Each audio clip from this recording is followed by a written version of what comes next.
Peiping is divided into two sections, the Chinese city and the Tartar city, which is surrounded by a great wall built long ago to resist the attacks of barbarian hordes seeking to invade the ancient capital.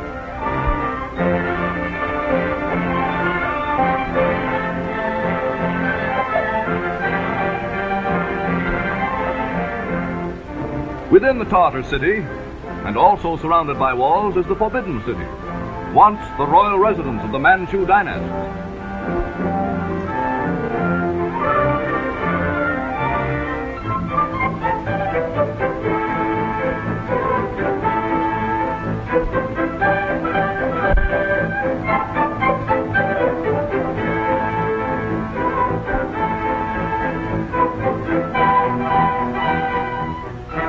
The Chinese of Peiping are today hospitable and friendly.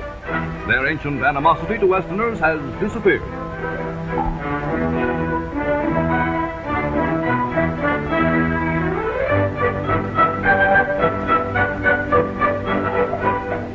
The American bluejacket visiting the city has much to see.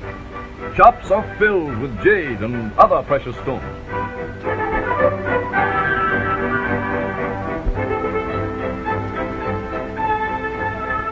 On every corner is a native letter writer, anxious to perform the service of social secretary for a moderate fee.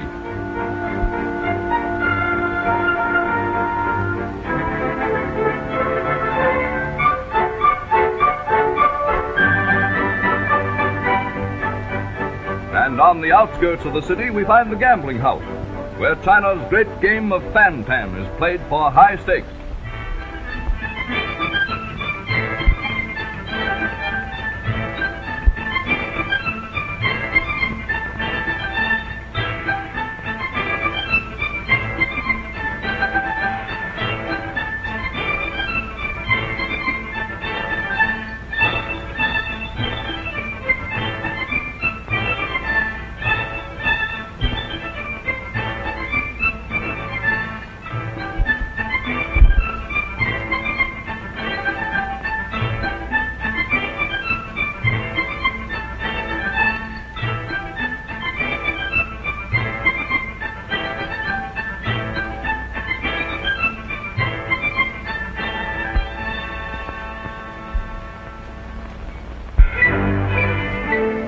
Peiping is truly the city of pagodas and temples. Most famous, perhaps, is the Jade Fountain Pagoda in the Western Hills.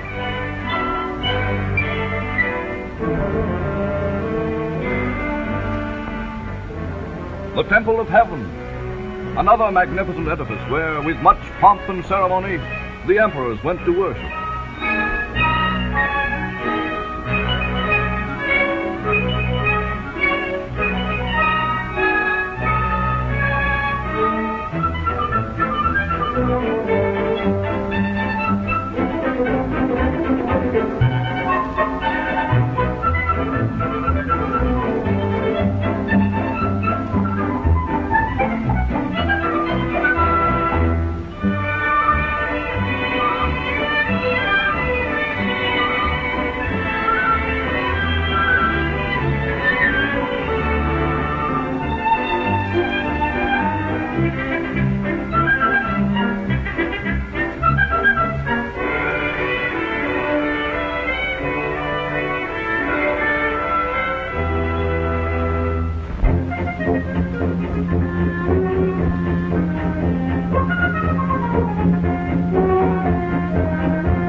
Many of these buildings suffer from lack of care, but enough is left to impress the visitor with the glory that was once Peiping.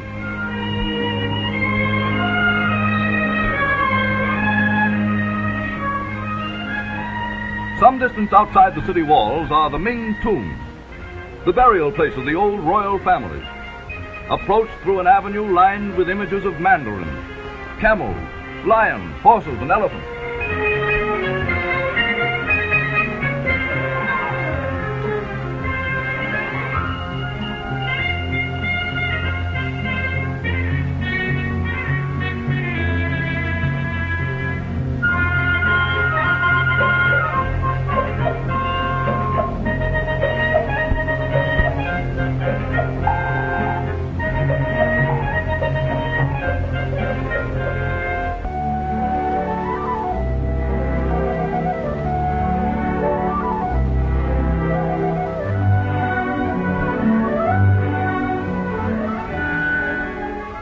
The high spot of a visit to Peiping is a trip to the beautiful summer palace built by the Emperor Kangxi.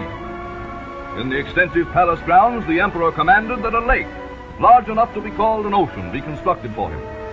Armies of coolies worked for years until, at last, it was completed.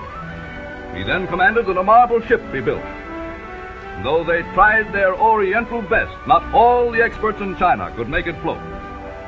It became a tea garden for the emperor, and from its decks, the Son of Heaven viewed his man-made ocean.